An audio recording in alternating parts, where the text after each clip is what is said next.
তো যারা এরকম একটা মিনি মেশিন কিনছেন, তো এই মেশিনটি কিভাবে ব্যবহার করবেন এবং এই মেশিনে ববিনে কিভাবে সুতা ভরবেন বা এই মেশিনটি কারেন্টের সাহায্যে চলবে এবং কি চাইলে ব্যাটারি দিয়েও চালাইতে পারবেন। যদি ব্যাটারি দিয়ে চালু করতে চান, মেশিনের নিচের দিকে একটা সকেট পাবেন অর্থাৎ ঘাট, এখানে চাপ দেবেন, খুলে আসবে। এখানে 4টা ঘড়ির ব্যাটারি বা পেন্সিল ব্যাটারি সেট করবেন, আপনার মেশিনটি চলবে।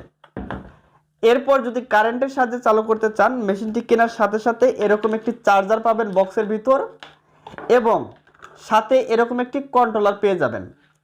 এই কন্ট্রোলার এবং চার্জার সেট করতে হবে মেশিনের। দেখেন এখানে 2টা ঘাট আছে, এর নিচের ঘাটে চার্জার ঢোকাবেন, উপরের ঘাটে কন্ট্রোলার, এভাবে সেট করে দিবেন। কারেন্টের সাথে সংযোগ দেওয়ার আগে এই সুইচগুলো ভালোভাবে দেখে নেবেন। এই বাটনগুলো চাপ দিলে দেখুন ভিতর পাশে চলে গেল, আরেকটা চাপ দেবেন বাহির পাশে চলে আসবে, অবশ্যই এই পাশে রাখবেন। এরপর এটা কারেন্টের সাথে সংযোগ দিয়ে দিবেন। এটা হচ্ছে আমাদের কন্ট্রোলার, তাই না? এখানে চাপ দিলে মেশিনটা চলবে। এখন আমরা সুতা কিভাবে ববিনে ভরবো সেটা দেখব। এইখানে আমাদের এটা টান দিতে হবে, প্লেটটাকে, এটা খুলে যাবে। এরপর এখানে দেখেন আপনারা এটা খুলে নেবেন, এটা হচ্ছে আমাদের ববিন। এই ববিনে কিভাবে সুতা ভরবেন সেটা দেখাবো। মেশিনের এখানে দেখেন একটা ইয়া পাবেন, এটাকে টান দিবেন এখানে সুতা কাটুন রাখার জন্য। এবং মেশিনটা এটা তাহলে কোন জায়গায় সেট করব, মেশিনের এই চাকার এখানে দেখেন একটা ছোট্ট একটা ইয়ে আছে, এটাকে একটু হালকা ঘোরান দেবেন, বের হয়ে আসবে। এরপর এইভাবে কিন্তু যদি আমরা ধরি তাহলে হবে না, এটাকে আমাদের ঘুরিয়ে এইভাবে ধরতে হবে, অর্থাৎ সুতাটা এইভাবে পিছন পাশে ধরতে হবে। এরপর কন্ট্রোলারে চাপ দিতে পারেন অথবা আপনারা এখানেও চাপ দিতে পারেন। এইভাবে দেখেন সুতাটা আমি ভরে নিলাম, ঠিক আছে? সুতাটা ভরে নেওয়ার পর এটাকে আপনারা এখানে যে কোনো একভাবে রাখলেই হবে, জাস্ট শুধু এখানে আপনারা সেট করে দিবেন। এখানে সেট করে দেওয়ার পর এটাকে আবার সেট করে নেবেন। সুতা সেট করতে হবে। প্রথমে দেখেন এখানে একটা ছিদ্র পাবেন, হুক, এটার ভিতরে ঢোকাবেন। এরপর এটাকে টেনশন বলে থাকি, এটার ভিতরে একটা বাটি আছে, বাটির ভিতর দিয়ে দিবেন। অতিরিক্ত টাইট হয়ে গেলে এটা ঘুরালে লুজ হয়ে যাবে।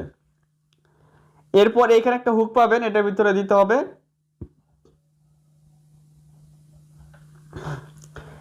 এরপর দেখেন এই যেরকম একটা সিকলিবার, এটাকে সিকলিবার বলে থাকি, যেটাকে সুতাটাকে টানবে, এটার ভিতরে দিয়ে দিবেন। এরপর এখানে একটা হুক পাবেন।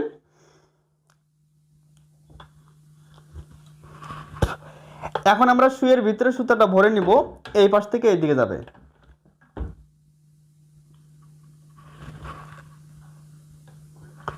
সুতাটা আমি ভরে নিলাম। এখন এর চাকাটা ঘোরান দিলে নিচে সুতাটা উপর দিকে চলে আসবে। এই দেখেন নিচে সুতাটা উপর দিকে চলে আসছে, এখানে দেখেন 2টা সুতা।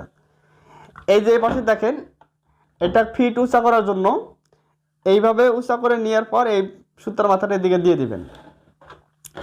এরপর কাপড় নিব, এখানে সেট করব, এই যে এটাকে আবার নিচে নামিয়ে দেব।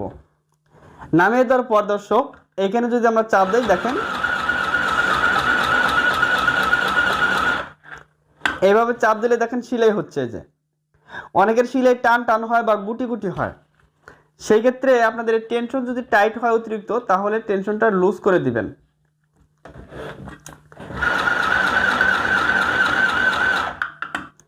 এই যে দেখেন সেলাই হচ্ছে, ঠিক আছে? আচ্ছা, তাহলে এই বাটনগুলোর কি কাজ? এই বাটনে যদি চাপ দেয় তাহলে দেখেন অটোমেটিক আপনার সেলাই হতেই থাকবে। আরেকটা চাপ দিবেন, বন্ধ হয়ে যাবে। এখানে চাপ দেওয়ার পর এখানে চাপ দেবেন, দেখেন স্পিড কমবে এবং কি বাড়বে, ঠিক আছে? তো আপনারা এইভাবে সেলাই দিবেন। দেখেন এখানে কত সুন্দর একটা সেলাই হলো, এখানে দেখেন সেলাই কিন্তু হয়েছে। ঠিক এইভাবে সেলাই করতে হয়। এখানে আরেকটা সুযোগ পাবেন, সুবিধা পাবেন, এই যে এখানে দেখেন একটা সুইচ আছে, এটা চাপ দিলে বাতি জ্বলবে, ঠিক আছে? আপনি দেখেন এই যে এটা চাপ দিলে বাতি জ্বলবে। আমি আরেকটু সেলাই করে দেখিয়ে দিই আপনাদের।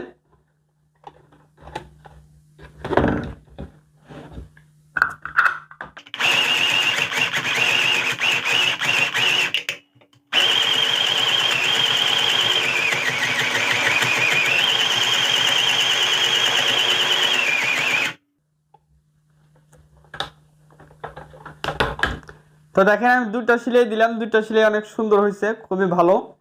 এবার কথা বলবো যে এই মেশিনটি যদি নষ্ট হয়ে যায় তাহলে কিভাবে ঠিক করবেন।